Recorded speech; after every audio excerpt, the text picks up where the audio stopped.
Hello, church and attendees. Ang recording na ito ay ginawa November 25 this year, 2025.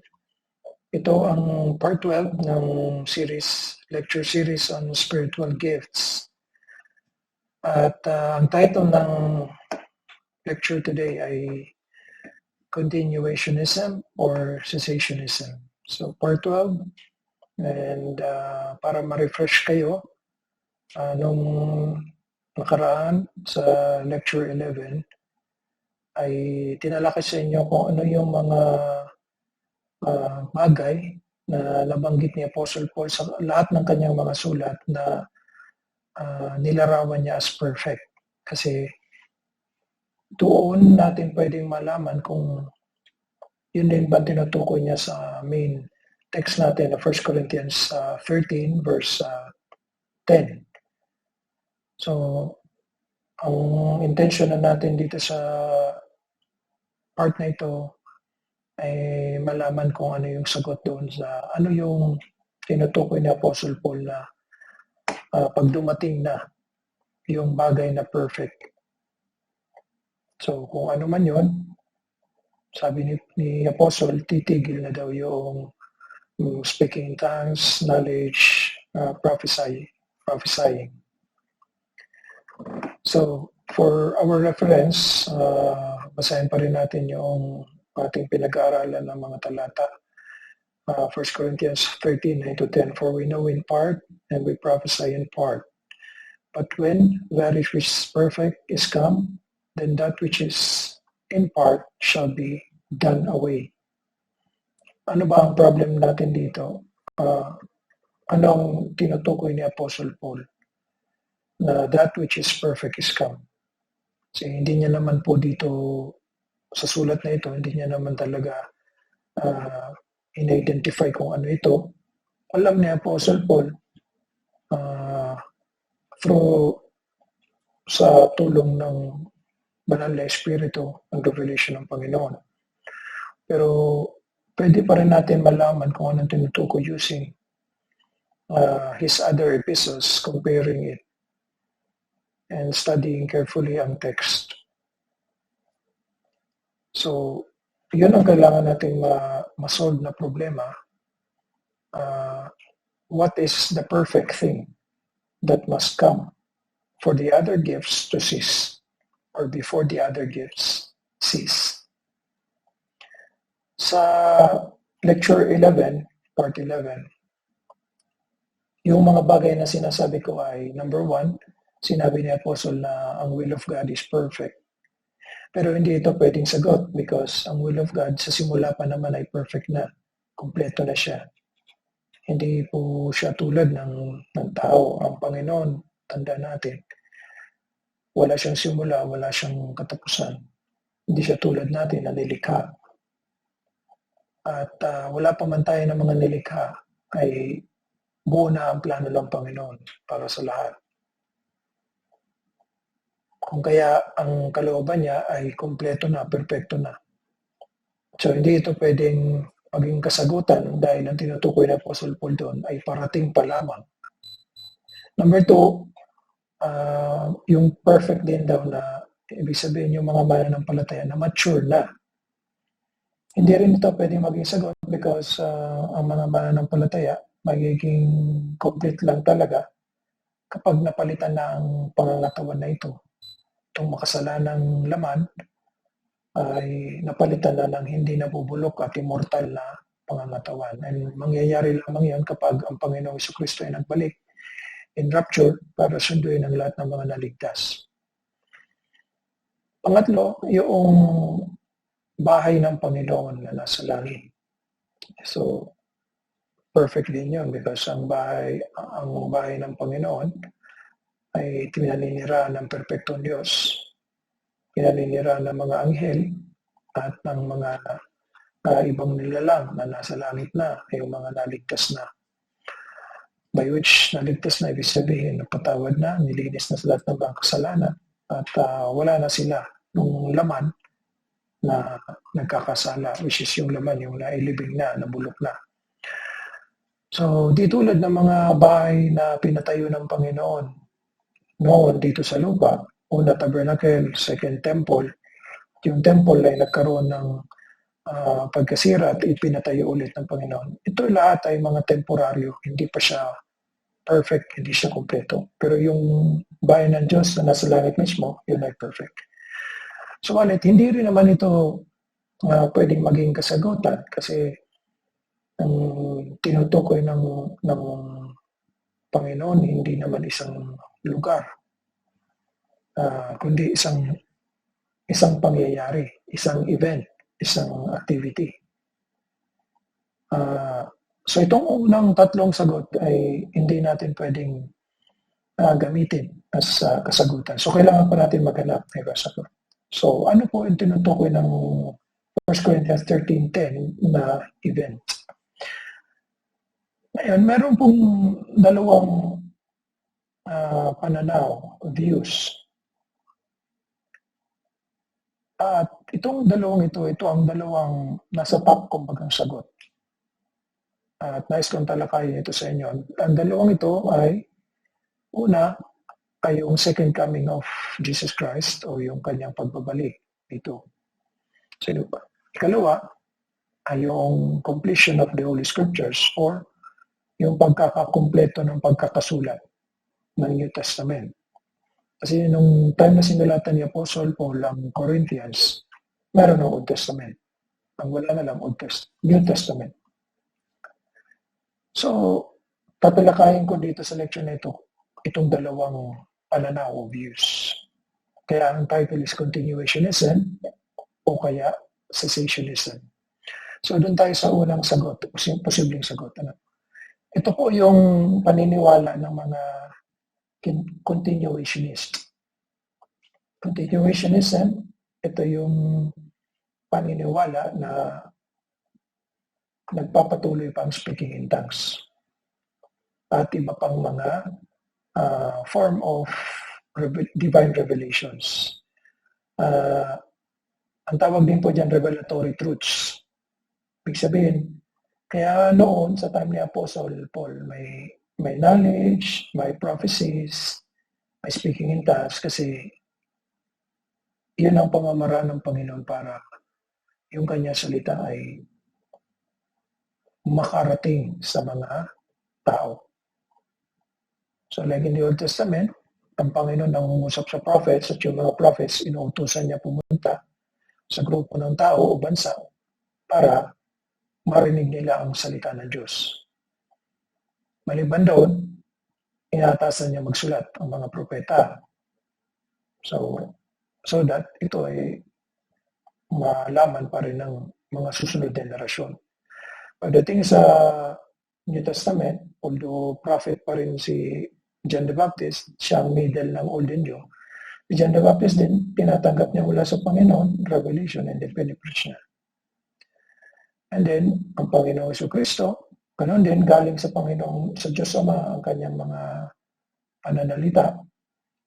And then yung mga apostles naman, galing sa Panginoong Jesucristo, ang kanilang mga instructions or doctrines. Ang continuationist na view, nagmula sa root word na continue. So, ibig sabihin magpatuloy, nagpapatuloy. Naniniwala sila na yung sinasabi ni Apostle Paul na that which is perfect is come ay yung pagbabalik pa ng Panginoon. So since hindi pa nagbabalik ang Panginoon, then mula sa 1st century hanggang ngayon, 21st century, mayroon pang speaking in tongues. Ang karaniwan na mga grupo ng mga Kristiyano nagdadala ng paniniwalang ito ay ang mga charismatics. Ang charismatics, napaka-broad na identification ito kasi maraming Christian groups ang charismatics. Mas familiar ang pag-associate natin na charismatic sa mga grupo na kung saan ang kanilang pag-praise and worship daw ay lively.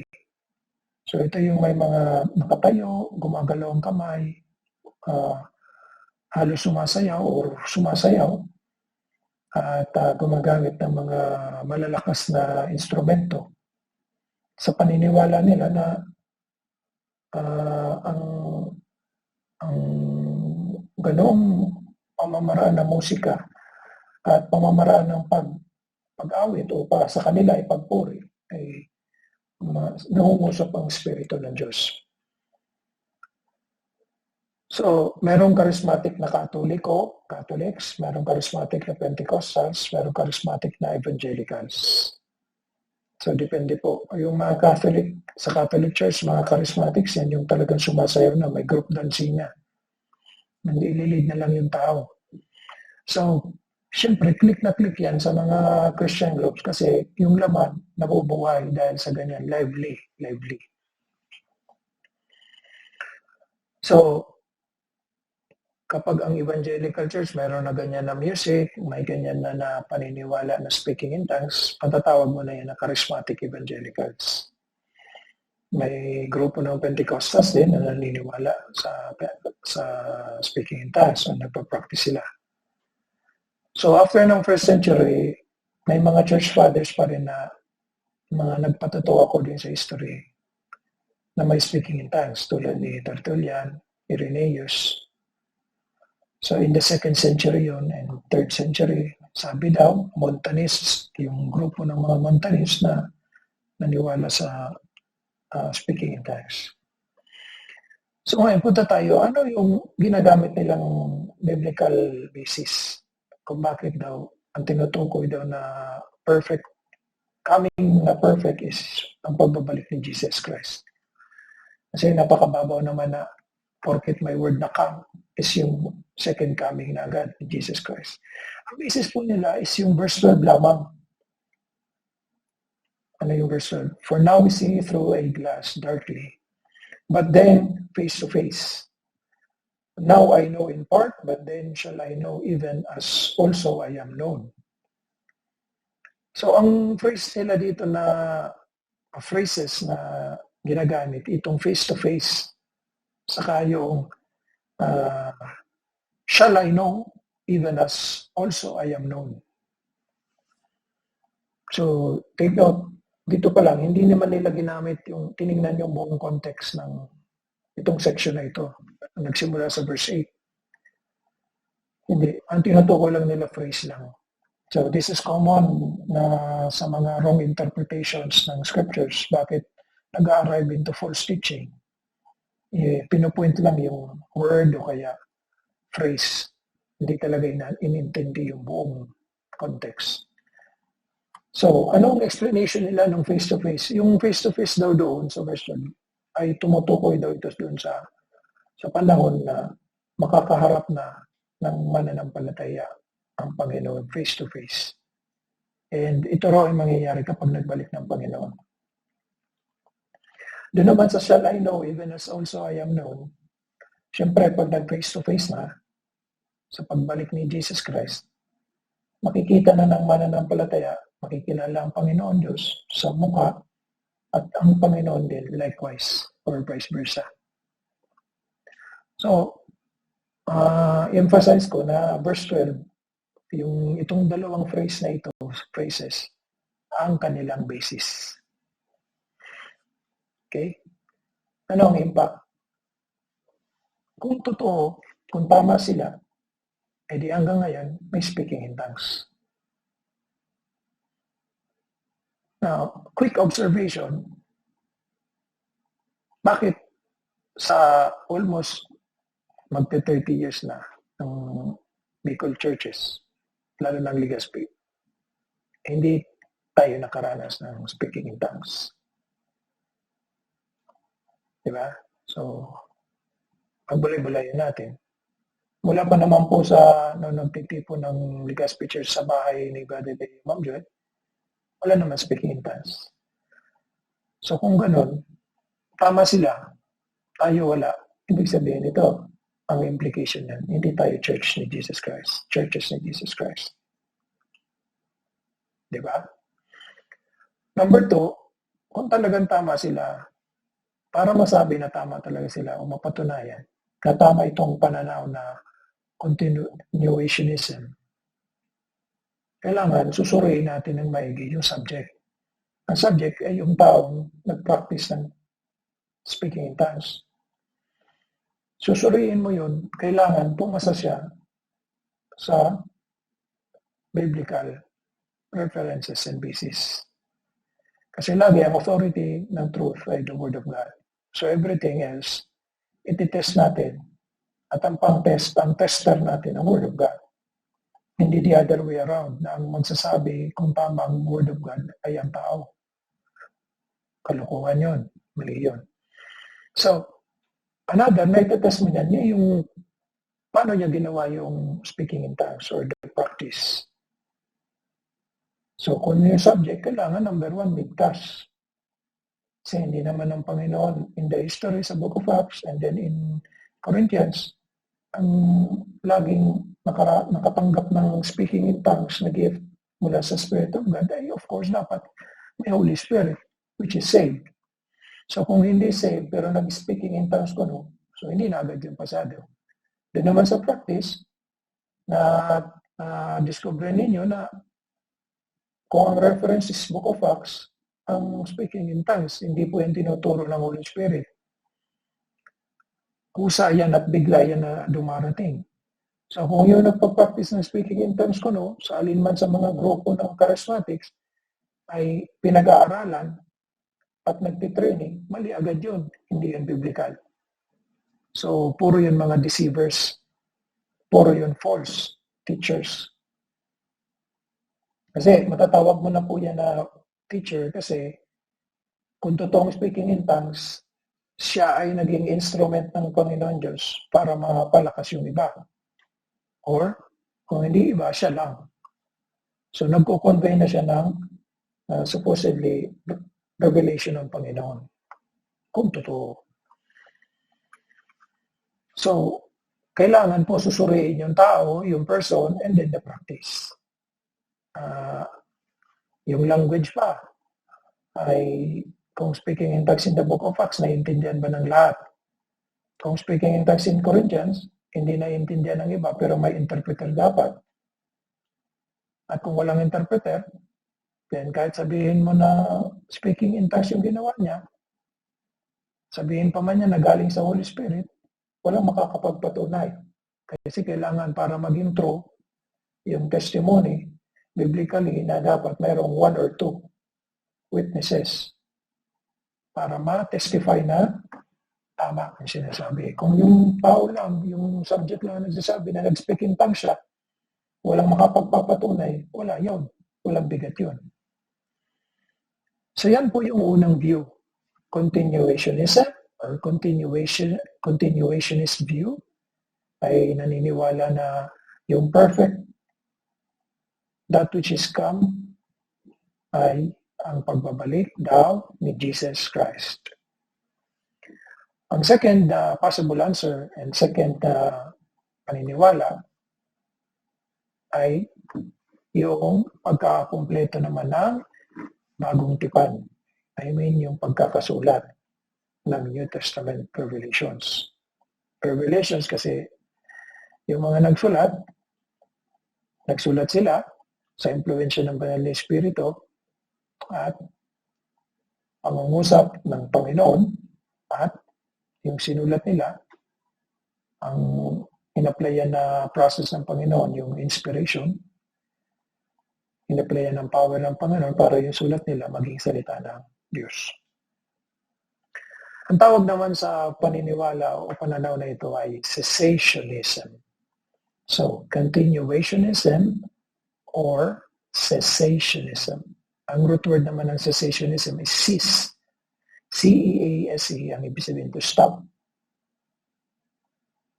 So, ang tawag mo sa mga naniniwala na ang that which is perfect is come ay ang pagkakabuo ng banal na salita ng Diyos na may sulat, ang tawag doon ay mga cessationists. So, kung pagkatapos nito, obligasyon mo na magkaroon ng paninindigan kung alin dito sa dalawa ang tinutukoy niya Apostle Paul. So kung ang sagot mo is number 1, ang tawag sa iyo continuationist. Kapag ang sagot mo naman is number 2, cessationist ka. So, ang mga cessationist naman, ang basehan nila, hindi lang verse 12, kundi yung buo, verses 8 hanggang 12. Verse 8, sabi, charity never faileth, but whether there be prophecies, they shall fail. Whether there be tongues, they shall cease. Whether there be knowledge, it shall vanish away. Remember, ang 1 Corinthians 13 ay about charity, na napakahalaga ng charity, sabi ni Apostle Paul sa church. Kahit marami kang nalalaman, kung wala kang pag-ibig, hindi ka magiging kapaki-pakinabang. Kahit pa meron kang speaking in tongues, may knowledge, may prophecies, walang charity, walang pakinabang. Para patunayan yon na mahalagang charity, ang charity hindi daw mawawala, lagi daw siyang kailangan, pero yung knowledge, prophecies, speaking in tongues, darating na ang panahon na hindi na siya kailangan. So, hindi na ang Panginoon magpapatuloy sa ganong pamamaraan. Ulitin ko, ang tawag dyan, revelatory truths. Itong prophecies, knowledge, speaking in tongues. Kasi nga po noon, ang Panginoon namungusap through prophecies. Sa prophet, o kaya knowledge. Halimbawa, naalala ninyo na mayroong dream ang king ng Babylon, Nebuchadnezzar, ang king ng Medo-Persia. Sino ang ginamit ng Panginoon para i-interpret yung dream? Di ba si Daniel? Naalala ninyo si Joseph, paano siya promote ng Panginoon from prison to the second highest ranking official in the superpower nation of Egypt in his time. Diba? Binigyan siya ng Panginoon ng knowledge because of the Spirit of God, and he is able to interpret kung ano man ang panaginip ng Pharaoh, kaya siya nagustuhan eventually. So, may knowledge, may prophecies, may speaking in tongues. So, in the book of Acts, mayroong speaking in tongues, temporary lang. And then, ang Corinthians, diniscussion ni Apostle Paul, presumably because nakaranas pa sila, yung church, ng speaking in tongues. Even si Apostle Paul, inamin niya yun. So, verse 9 and 10, in continuation, sabi ni Apostle, for we know in part and we prophesy in part. So, sabi ni Apostle sa church, di ba, yung alam natin, partial pa lang. Pwedeng kalahati, pwedeng 1/4, pwedeng 3/4, gano'n. Basta hindi pa kompleto yung alam natin. Okay. Kasi yung natatanggap na knowledge mula sa Panginoon is hindi pa rin kompleto. Progressive, ibig sabihin, binigay ng Panginoon. Hindi naman isa ang bigayan na lahat na nandun. Hindi. Mapapansin nyo naman, iba-iba yung ginamit niyang writer ni God. At iba-ibang panahon. Tingnan nyo na lang ang gospel books. Pag hinarmonize niyo yung 4 na gospel writers, Matthew, Mark, Luke, John, may mga laman na sinulat ni writer 1 na naandun kay writer 2, writer 3, pero wala kay writer 4. Like si John, wala kay John. Meron naman na meron lang kay Matthew, pero wala sa iba. So, ibig sabihin, pare-pareho ginamit ng Panginoon para isulat ang pamumuhay ng Panginoon sa Kristo, pero intentional yun ng Panginoon na mayroon siyang reveal kay Matthew na wala sa iba. Mayroon na binigay kay John na wala sa iba. And vice versa. So, lagi po yung knowledge noon sa panahon ni Apostle Paul, hindi kompleto. And kahit yung prophecies, hindi kompleto. Yung pag-unawa ng prophecies, hindi pa kompleto. But, so may conjunction dito, ibig sabihin kadugtong lang, yung sinasabi, but when that which is perfect is come, so ito yung main problem natin, kapag dumating na daw, pero pag dumating na raw, ano ang impact nito doon sa partial knowledge, partial na prophecies? Ito daw, hindi na kailangan. Kaya mawawala na daw knowledge, prophecy, by application, speaking in tongues also. Kasi ibig sabihin, itong perfect na sinasabi niya, magiging sapat na po ito. So hindi na kailangan na magkaroon pa ng knowledge, prophecy, speaking in tongues after nitong perfect. Kasi otherwise, kung kailangan pa, di sinasabi natin, itong perfect, hindi naman pala enough. Pero the way na sinulat ni Apostle Paul, alam ni Paul, hindi na kailangan itong revelatory truths na knowledge, prophecies, and speaking in tongues kapag dumating na ito, na perfect. Verse 11, kinumpara ni Apostle yung limitasyon niya niya sa kanang Corinthians, limitasyon nila sa revelations o mga sa pananalita ng Panginoon at mga kaalaman sa paglaki ng tao. When I was a child, I spake as a child. I understood as a child. I thought as a child.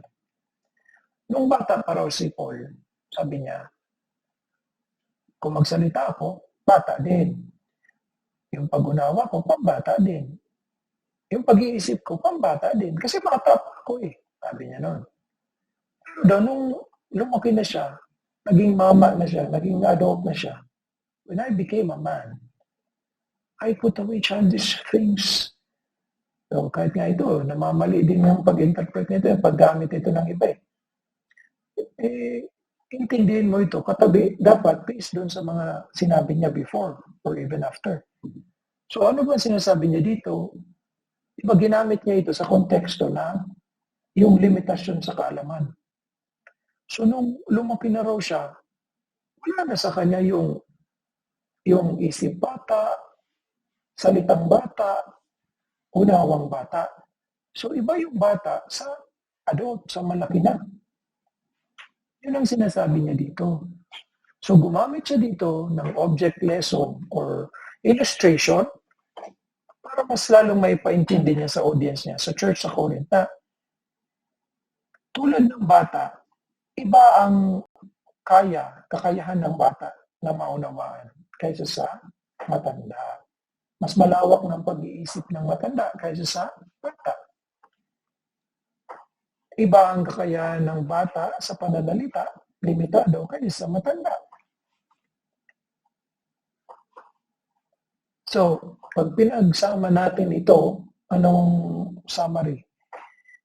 Una, sa verse 8, the revelatory truths, which is knowledge, prophecies, speaking in tongues, will cease once the last revelations are completed.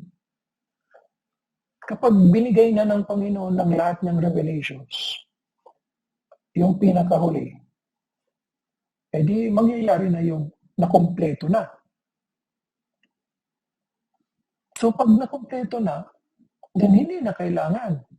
Yan ang sinasabi ni Apostle dito. Hindi na, magiging useless na yung pagkakaroon pa ng knowledge, prophesying, and speaking in tongues. Now, ano ba ang last revelations? Sino ba muna ang binigyan ni Jesus ng last revelations? Apostle John. So, pinutusan niyang isulat ito para mabasa ito ng 7 churches in Asia Minor. So, saan ba matatagpuan ng last revelations? The book of Revelation. Kaya nga siya ang nasa likod, pinakalikod ng Bible because yan ang last book. Yan din ang pinaka-last na revelations na binigyan ng Panginoon. At the end of the first century po yan, natanggap ni Apostle John. Kaya ang mga last books ng Bible ay ang mga sulat ni John. Yung Gospel of John, 1 John, 2 John, 3 John, and Revelation. So, sa time ni Apostle Paul, hindi pa yun nangyayari. Kaya, na-harmonize po natin. May harmony po yung sinabi ni Paul kay John. Kung naisulat po ni Apostle yung Corinthians in 60 AD o 63, 64. At sinulat naman ni Apostle John ang Revelation, ang epistles niya, ang gospel, 90 to 95 AD. Pati may pagitan po talaga na ilan, 30 years. So, imagine ninyo. Diba, naunang isinulat ang Corinthians, sunod ang Romans. Sa Romans, diba, reveal ng Panginoon ang 7 spiritual gifts. Pero before nun, tinalaga niya na kapag nakumpleto na Revelation, mawawala na yung manifestations na iba, such as knowledge, prophecies, speaking in tongues, interpretation of tongues. So, I hope sikapin ninyo maintindihan, makasunod. Yan ang kaganda na recorded ang lecture kasi pwede mong balikan. Siyempre, yung interesado, babalikan talaga. Yung seryoso na gustong magamit siya ng Panginoon, gamit ang gift na binigay ng Banal na Espiritu, tutuklasin talaga po kung ano yung kasagutan. Ang seryosong estudyante, ano man na topic sa Bible, interesado. And gustong isolve lagi lahat ng problems. So, ang problem solver, magkakaroon siya ng stand kung alin dito sa dalawa ang yayakapin na paniniwala. Cessationist, continuationist. So, pag tinignan niyo yung verses 9 to 12 na nagbigay siya ng illustration, dalawang illustration po, hindi lang yung bata hanggang sa paglaki ng bata. Another illustration, yung nasa verse 12, kung saan kinumpara niya sa salamin, yung limitasyon din ng pag-unawa. Balikan natin yon, yung verse 12 po, kanina. For now we see through a glass. So, tingnan nyo, kinumpara din ni Apostle dito sa pagtingin mo sa salamin. Kasi kapag tumingin ka daw sa salamin, siyempre makikita mo sarili mo.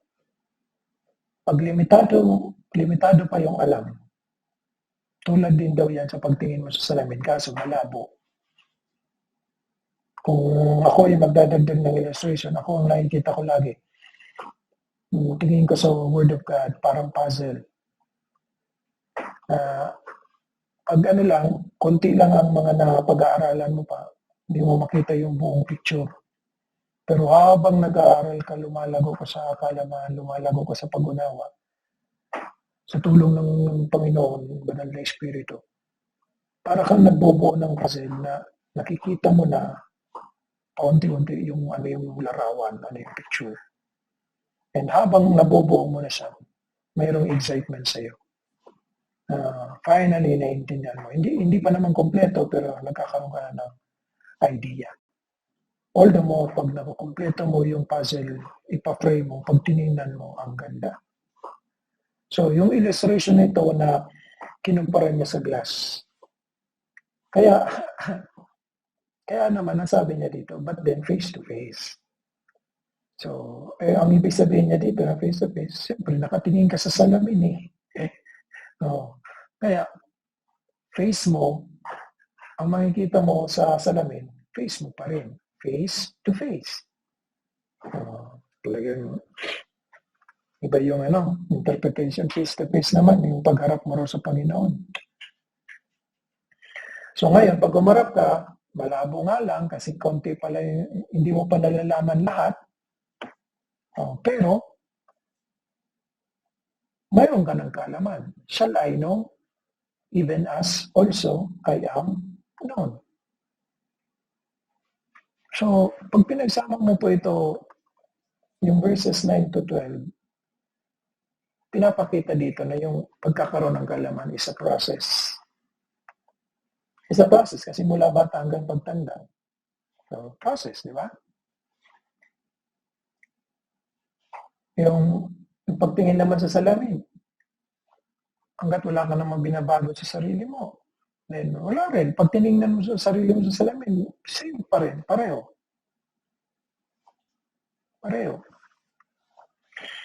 And may isa pang writer na kinumpara rin ng Word of God sa salamin. And that is James. So verse 12, glass is compared to the Word of God. So sabi sa James 1, verse 23, for if any be a hearer of the word and not a doer, he is like unto a man beholding his natural face in a glass. So ginamit din ni James ang glass sa face, tulad ni Paul. So mas realistic kung ganito. Since gumamit ka ng salamin, natural lang mamimension mo ang mukha.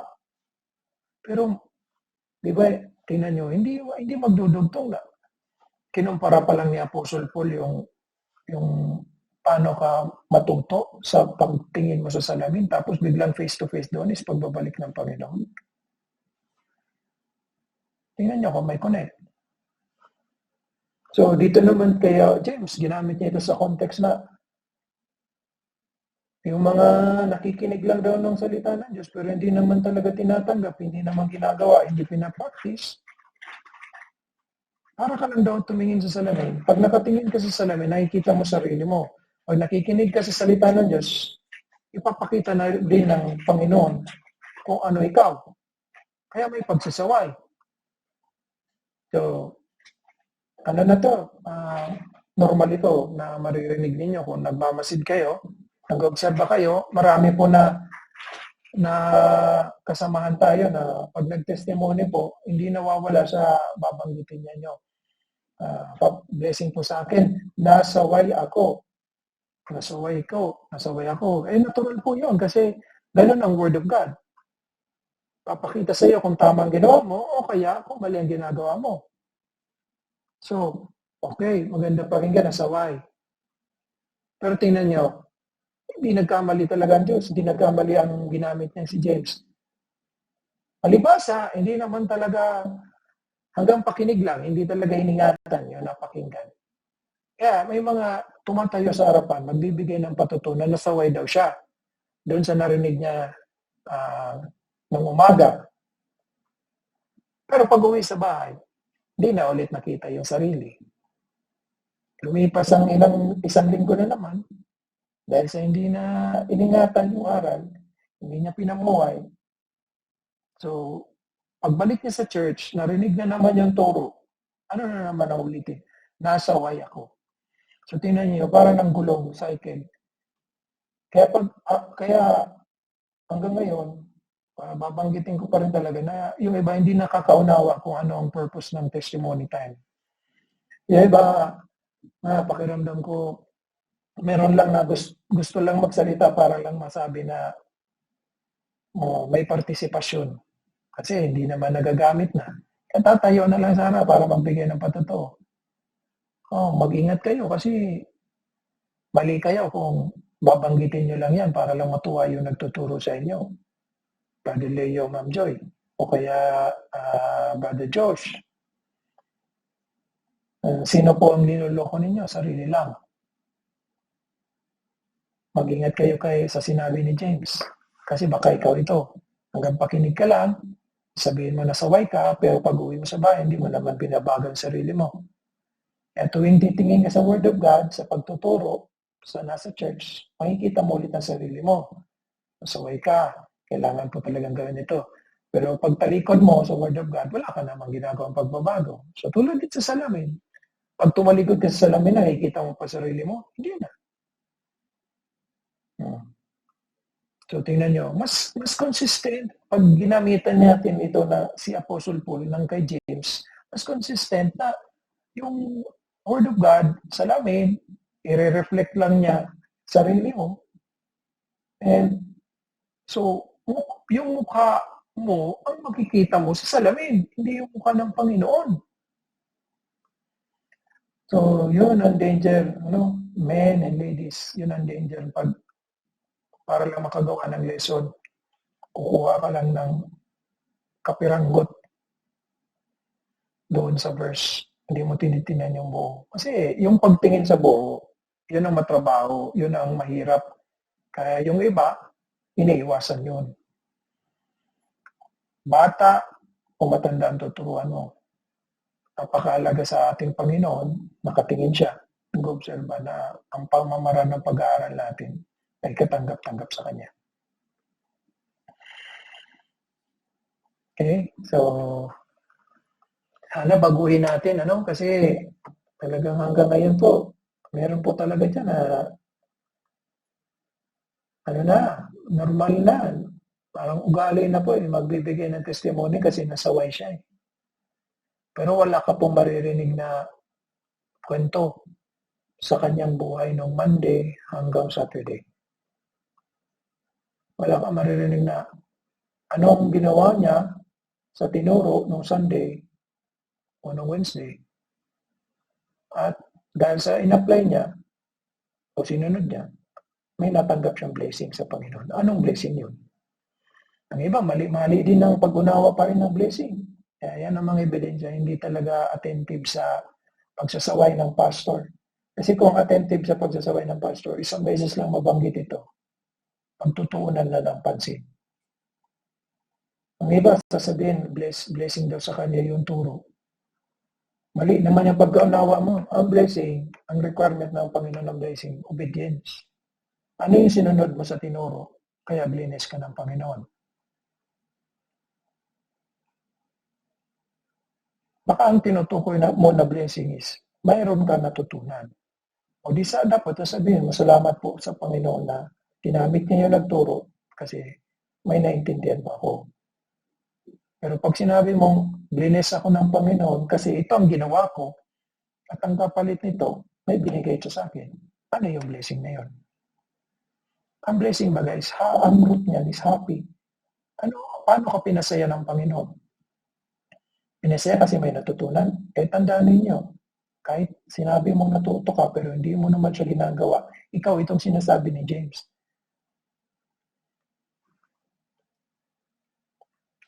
So, ano ang impact nitong second na view, cessationism? Kung tama ito, ibig sabihin yung speaking in tongues, tumigil na siya. Maybe in the first century, kasi sa first century, nakumpleto na yung revelations ng Panginoon. Noong binigay ni Jesus ang last revelations kay Apostle John. Now, itong cessationist, nasagot, consistent ito sa text na 2 Timothy 3:16-17. Anong sabi ni Apostle doon? All scriptures given by inspiration of God and is profitable for doctrine, for reproof, for correction, for instruction in righteousness. Sa time na sinulat ito ni Apostle Paul, ang isip niya is all scripture dito is yung Old Testament, buong Old Testament. Pero, by divine revelation, alam ng Panginoon na si Apostle Paul, nakita niya, hindi lang Old Testament ang salita ng Panginoon, kundi may mga paparating pang revelation. Tulad ng Book of Revelation. So, ang all scripture dito, ito yung kinasiyahan ng Panginoon na lahat ng libro, which is the 66 books. Ito yung pinili na canon. So, kung sinasabi ni Apostle Paul na yung buong scripture, buong kasulatan, binigay ng Panginoon, kinasiyahan niya, at kapakipakinabang ito by using it to give doctrines, to give reproofs, to give corrections, to give instructions, then anong implication ito? Itong scripture na ito, tama na. Hindi mo na kailangan dagdagan, hindi mo na kailangan bawasan din. So, nagtutugma ito doon sa yung speaking in tongues, tumigil na siya sa magmula nung kinumpleto na ng Panginoon yung kanyang mga pananalita. Number 3, nagpaparallel din po ito sa pagkawala na ng mga prophets and apostles. Ang prophets, Old Testament. Si John the Baptist, prophet pa rin. So parang siya ang beginning ng Old, siya ang end ng Old Testament, siya ang beginning ng New Testament. Ang apostles din naman, limited. The last of the apostles, Replacement kay Judas Iscariot, Matthias, in Acts chapter 1. So may 12 apostles plus si Apostle Paul, tinawag din niya ni Jesus as an apostle. So yun lang na 13. Walang turo ang Bible na ang apostleship ay pinapasa, ini-inherit. Hindi siya tulad ng monarch na ang susunod sa tatay na king ay yung anak niya na lalaki. Hindi po ganun. Hindi rin siya pwedeng ipasa ng another apostle. Never nagpasa si Apostle Paul ng apostleship niya. Kaya mali ang Catholic Church na ituro ng first pope daw nila ay si Peter.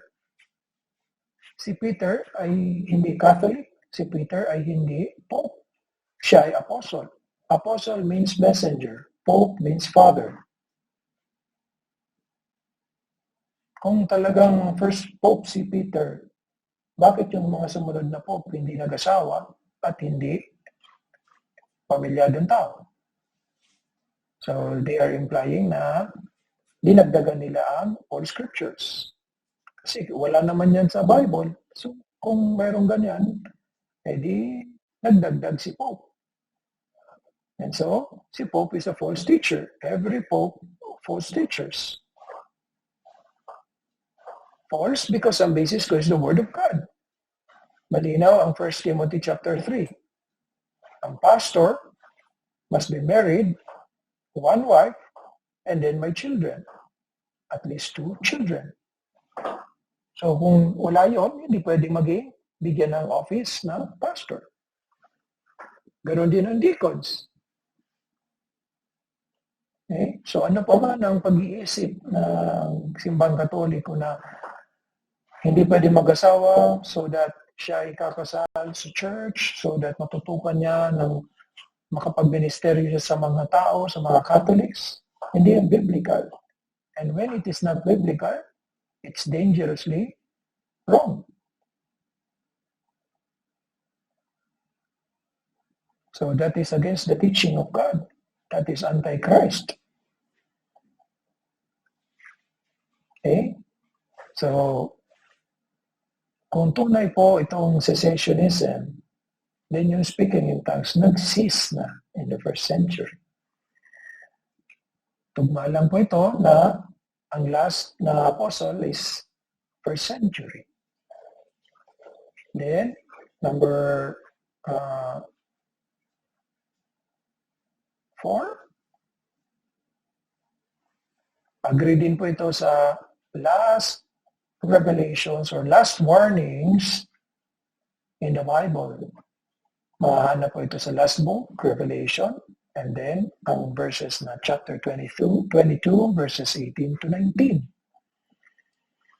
Ano sabi sa 18 na lang? For I testify unto every man that heareth the words of the prophecy of this book.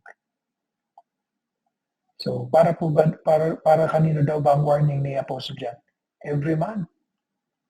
Every man na na nakikinig ng mga salita ng Book of Revelation.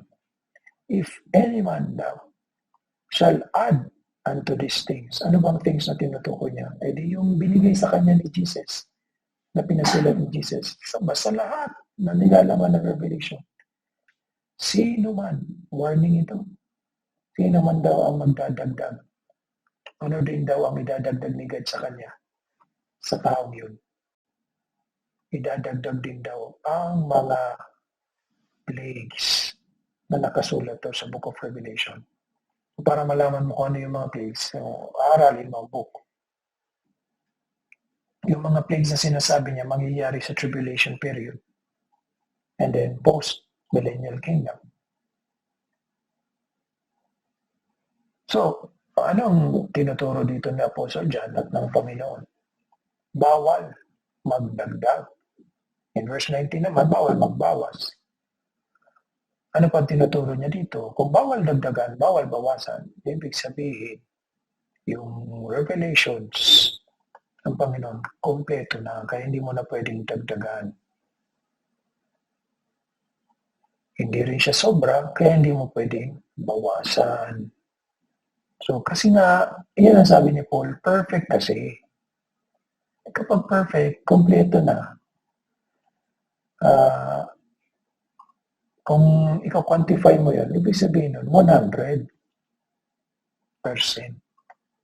Full na po, full. Kung sa charging, fully charge. So, kahit tuloy mo ang charging niyan, hindi na po yan mag-101 kasi full na. Tinuturo ng passage na ito na kasalanan po ang magdagdag. Kasalanan po na kumilala ka pa ng iba pa na revelation maliban sa Word of God. Kaya sino-sino ba ang mga grupo na mayroong mga additional revelation maliban sa Bible? Ang Mormons. Maliban sa Bible, iba-ibang version, meron silang Book of Mormons. Ito daw yung revelation ng angel na Moroni kay Joseph Smith, yung founder ng Mormons. Kaya mali sila. Mali po ang Mormons, Seventh Church of Latter-day Saints. Ang Katoliko,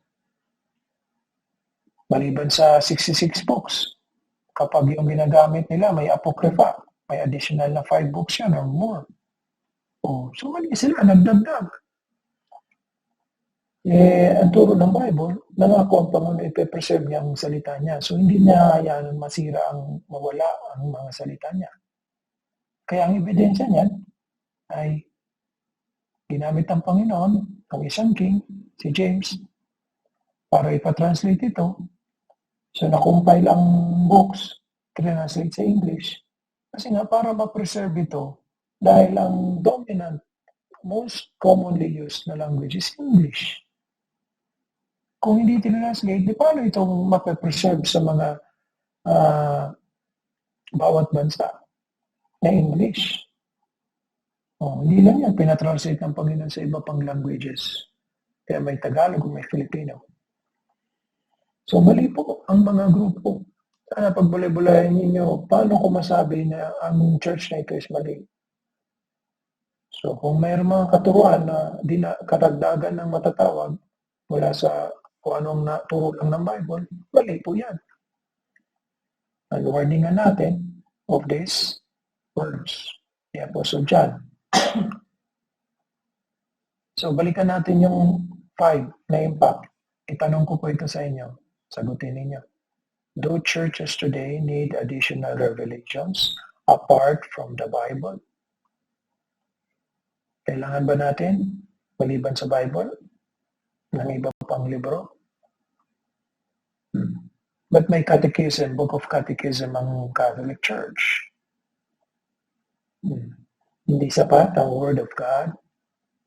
Kaya tinan nyo mga Catholics, hindi alam ang Word of God. Hindi alam kung anong gospel. Impact number 6. If additional revelations are needed, why would it be given to one or two only?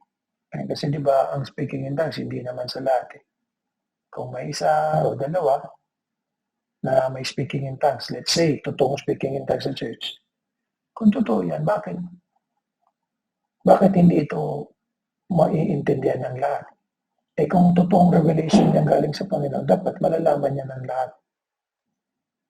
Besides, ang goal ng Panginoon lagi, palakasin ang kanyang katawan sa church. So dito magkakaroon ng problem yung church na mayroong paniniwala sa speaking in tongues. Kung ang church may speaking in tongues, paano ito malalaman ng lahat? So may interpreter. Question mo ang integrity ng interpreter, questionin mo ang integrity ng nag-i-speak in tongues. Impact number 7. Will unity be achieved if only one or two has the gift of tongues? Paano ngayon magkakaroon ng unity in church? Let's say may 5 miyembro, nakikita yung isa nag-speak in tongues. Di ba anong mararamdaman ng 5? Makukonfuse. Sabihin natin na 2 yung nag-speak in tongues. Yung 5, makukonfuse pa din. So, anong klaseng church? May confusion. Sino natutuwa niyan? Satan. Impact number 8. Why would God give more revelations when we could not even understand the Bible completely? Sa bawat isa po, lubos na po ba natin na naintindihan ang 66 books? Diba? Isipin natin. Sa magpe-30 years, hindi pa naituro ang all 66 books sa church sa Legazpi. Lalo sa bulusan ng Bako. So sa tingin nyo, kailangan pa kaya natin ng karagdagan kung yung ang Bible, ilang taon nang lumipas, hindi pa naituturo lahat, at hindi pa maalala ng lahat, hindi pa maingatan ng lahat. So yan ang magiging mga impact or problems kapag tinanggap natin yung continuationism. So continuationism or cessationism. Ano ang sagot mo?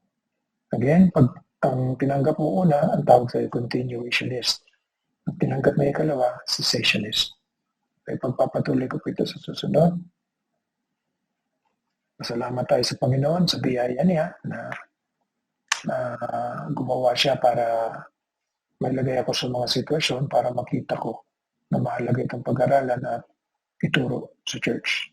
Yun ang tungkulin ng isang pastor, missionary, teacher na ituro dahil yun ang tugon ng Panginoon Hesus Kristo bago siya bumalik sa langit. Nawa po, pahalagaan ninyo ang aral na ito.